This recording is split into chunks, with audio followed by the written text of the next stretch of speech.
See who joins real quick. It's gonna be a quick video.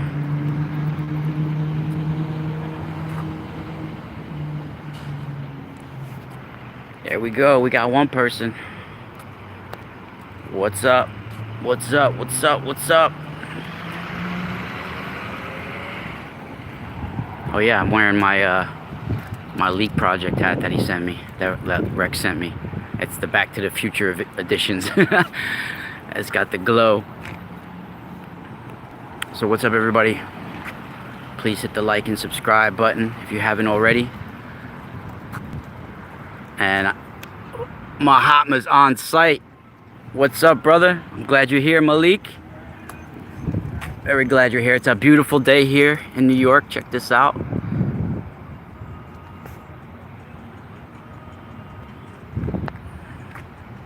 See the mountains? Look like the backbone of Leviathan. Look like a backbone of some big serpent. So I am standing in a place that I've shown once before, I think on my YouTube channel right here on Exploring the Ka. Just got in. Yeah, you were walking the dog? No doubt. I was just buying baby diapers at, you guessed it, Aldi's. Boom.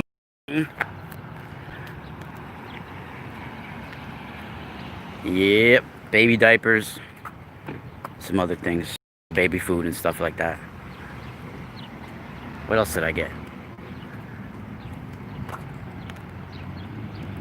I think that's it. I think just baby stuff. Yeah, just baby stuff. Oh, we lost somebody already. Might be bad connection. But yeah, so I'm standing right now. Oh, they're back. I'm standing right now. Who's that? Wait, hold on. I'm in the sun, so I have to put my hand over my phone to see the messages.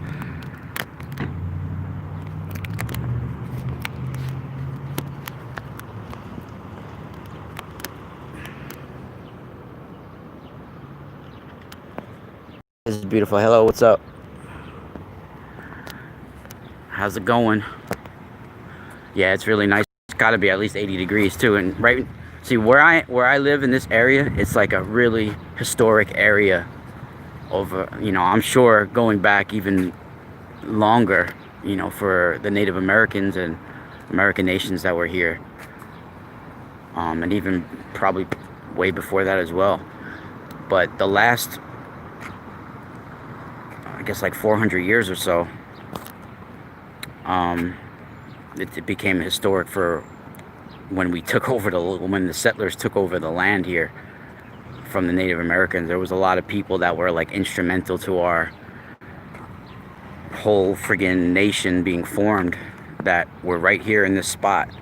And this spot is a high energy area for sure. There's a lot of there's ley lines that run right through here, strong ley lines, and there's energetic vortexes along the Hudson River and caverns within the mountains around here, and all sorts of crazy energy around here. I mean, both light and dark. You know, they have, not only does ley lines tend to have strong positive energy lines that lie, but there's also black streams of energy that run beneath us.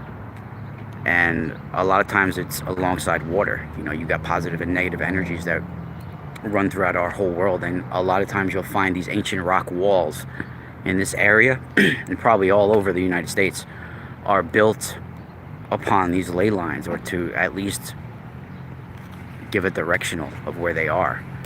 And I know a lot of settlers, and if you ask a lot of people from this area, they'll say, oh, they were just, those rock walls were built hundreds and hundreds of years ago for property lines, or to keep cattle in, or for whatever, you know, for animals. But a lot of them are in the middle of the woods, where there's trees that are hundreds of years old there, Nobody ever cleared that land. There was no cranes ever back there to pick up any of those rocks, or any types of way you could fit a whole bunch of people back there to even dig for those rocks. You know, usually you find all these rocks and you build these rocks wall when you're clearing land or building housing, right? And you find all the rocks, so people start, you know, putting in places. But before settlers ever got here, these rock walls were made. A lot of them found them, and some of them are so, like, not high enough to be keeping in cattle, and they're not. It's definitely wasn't made for some of the things that they're saying, and they're. Yeah, I know because I've done dowsing in the area, and it's my opinion that most of these rock walls are on ley lines. And this area here near me is really historic. You start looking around. Yeah, dowsing. You could douse for not just energy. I mean, you could douse to find where water is underground. You can douse to find where ley lines are. Like I said, all types of streams of, yeah, cool energy, you know. But a lot of times you can look for water that way underground for dowsing. I have a friend of mine that I've interviewed many times. She even has some of my Tensor tools, Maria Wheatley, and she's from England, and she specializes in, like, the standing stones in England, and Stonehenge, and all of those, Avery and all those sites out in England. And she's been all over the world though too, so she's got a lot of knowledge, and she's a second generation dowser. And see, this area here is very, very historic. Like, you start looking around, you start seeing all these New York State signs, right? And I have like 6 of them in a 2-mile radius right here.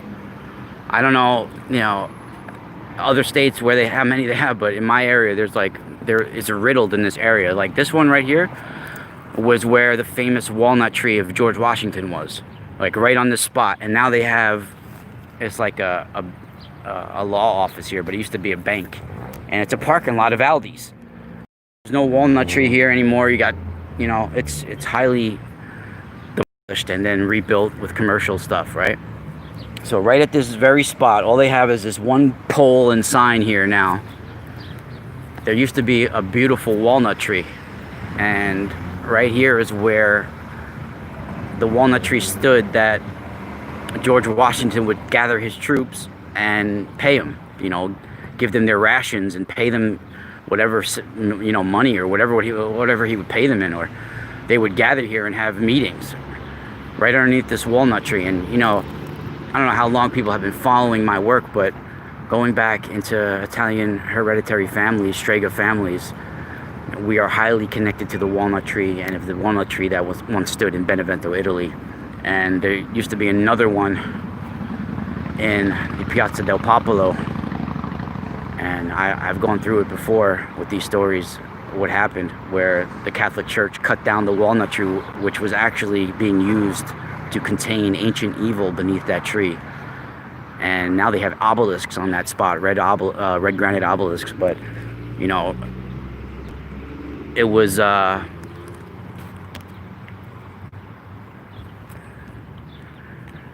Saint Barbato who cut down the walnut tree in Benevento, Italy.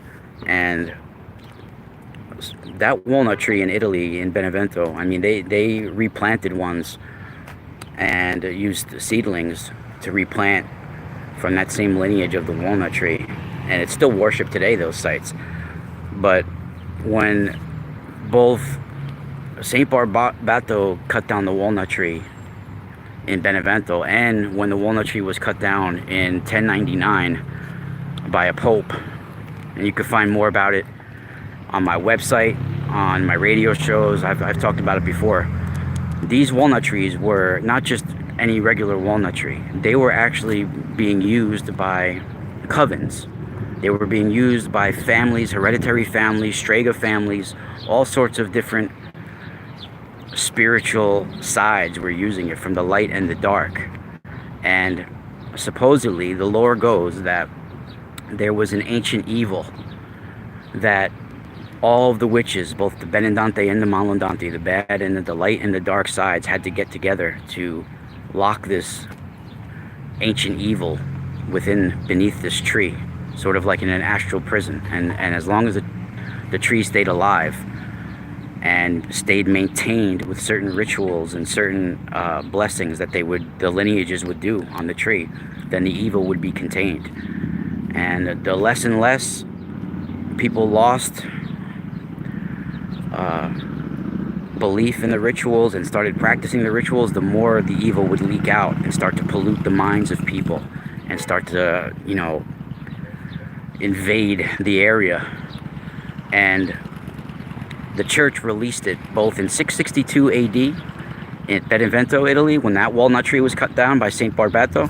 They released an evil, and then in 1099 AD in the Piazza del Popolo, where the Pope cut down the tree and released an ancient evil.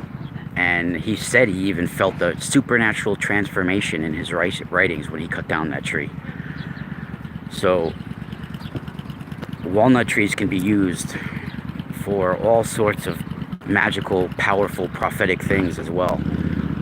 And it's very interesting that you got walnut trees being used by George Washington, and he was most likely had knowledge of the Kabbalah, and he was definitely a Mason. So I don't think it's by any just random that he picked a beautiful tree, that he chose this walnut tree. But yeah, I got 2 new products I'm really excited about. Plus, everybody, if you're just joining us and you don't know about my radio show, tonight is Saturday, and I will be on Truth Frequency Radio Network, and I'm going to be unloading some intense information about tablets that have only been released in May of 2020 that were found in Qumran and the Dead Sea Scrolls, and a lot of stuff that I was talking about in my previous video. And there's stuff that you're not going to want to miss tonight.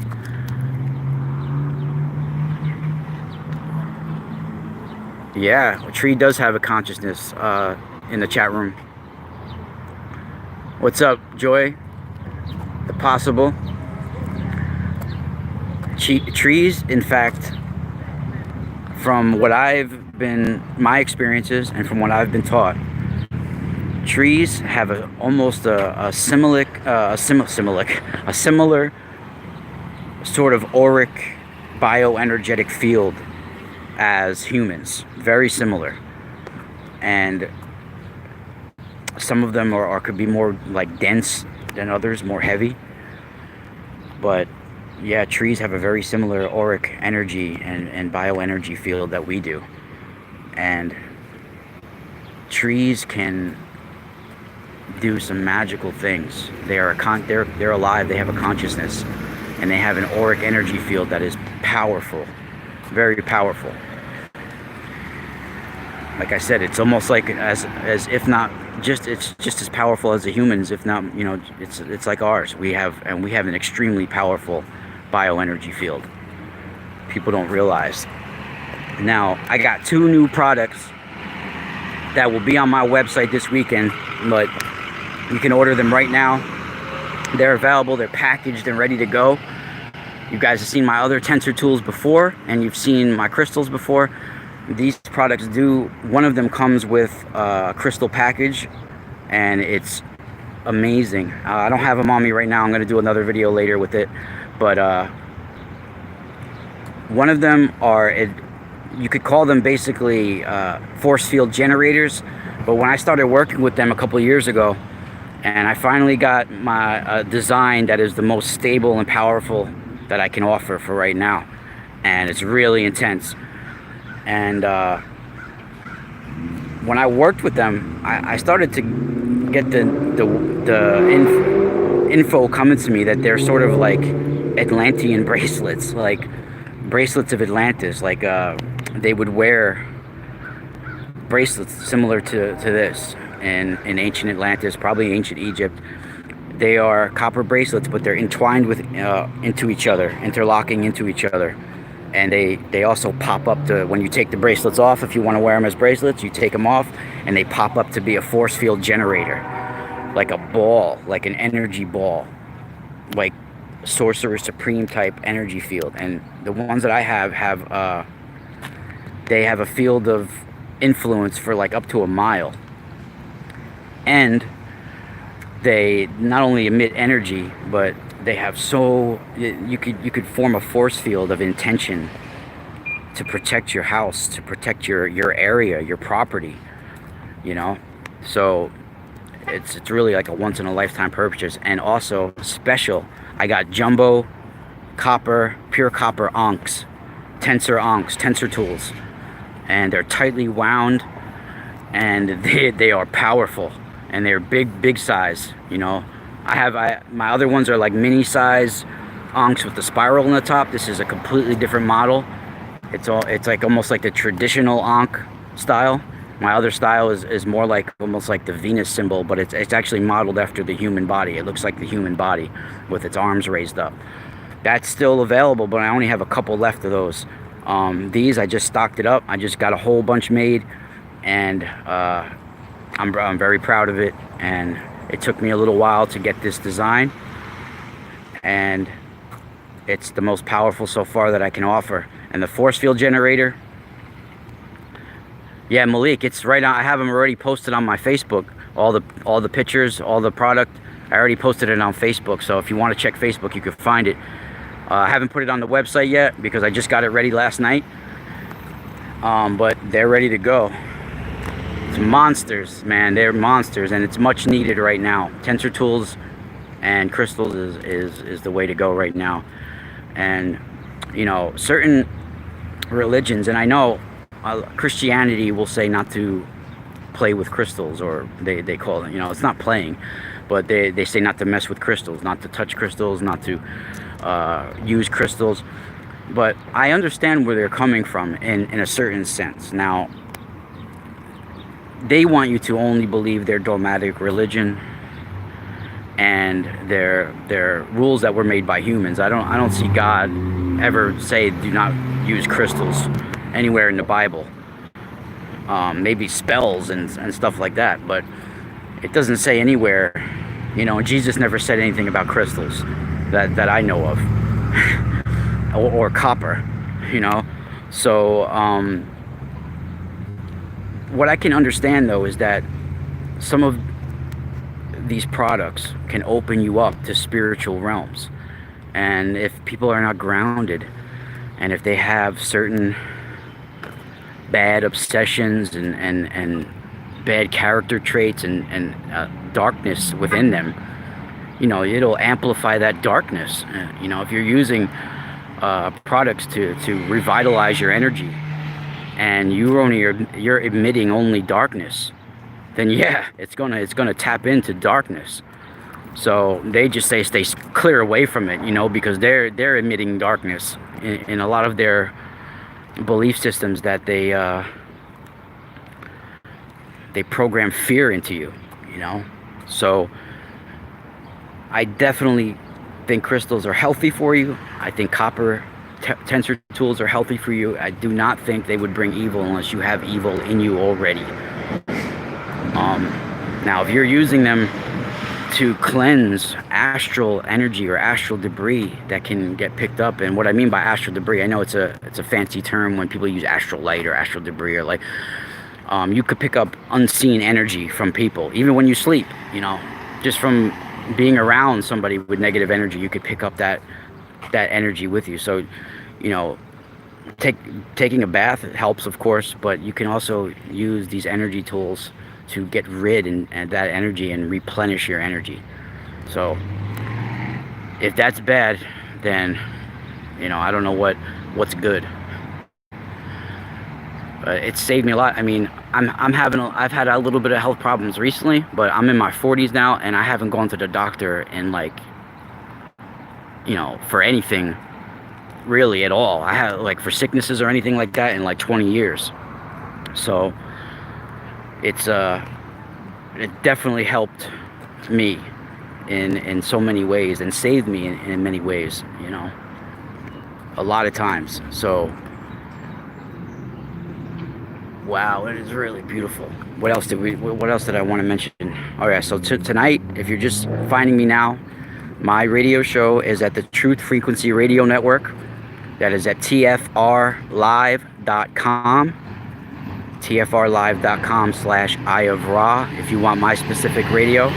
But if you want to hear the show live, you just got to go to tfrlive.com at 4 Pacific or 7 Eastern tonight, and it's a 2-hour show, and I will be live. And if you want my products, it's at themysticalspiral.com, and in the menu, if you want just the store, you can go to mysticalspirals.com/store. But there's a lot of information on there if you want to just go to the website. Thank you everybody for joining us. Who's with us today? Let me see who's in the chat before we go. Oh, you're not on the book.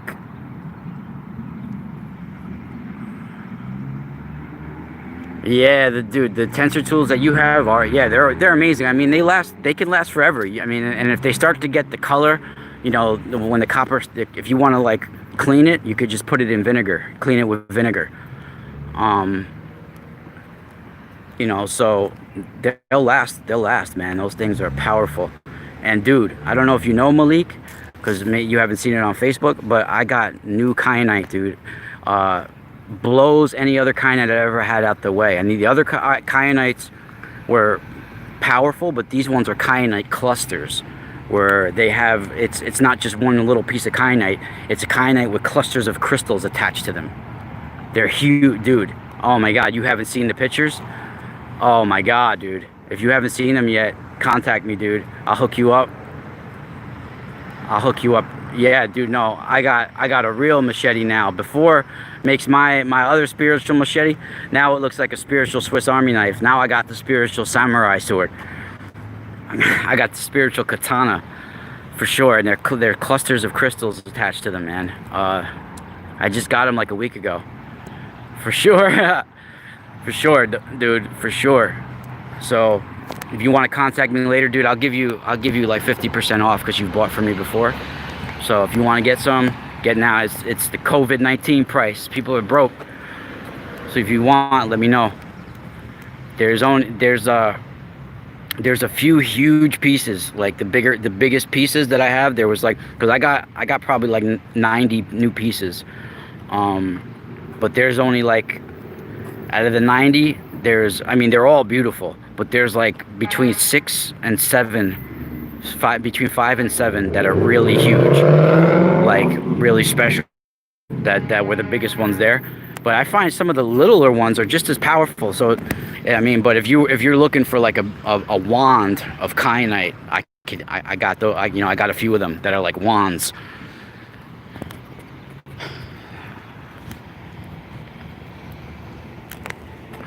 So yeah, so tonight I'm going to be solo on my radio show. Next week, my guest is Gary Wayne again.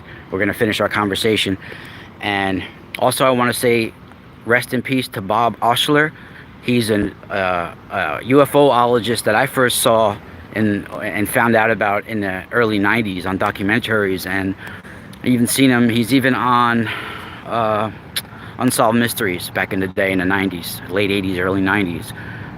And he had a long struggle with cancer, and then the last time I talked to him was in late 2019, December 2019, and he was telling me how, you know, everything was clear with his cancer. He was feeling better, things were looking better, and then I found out he passed away on June 6th.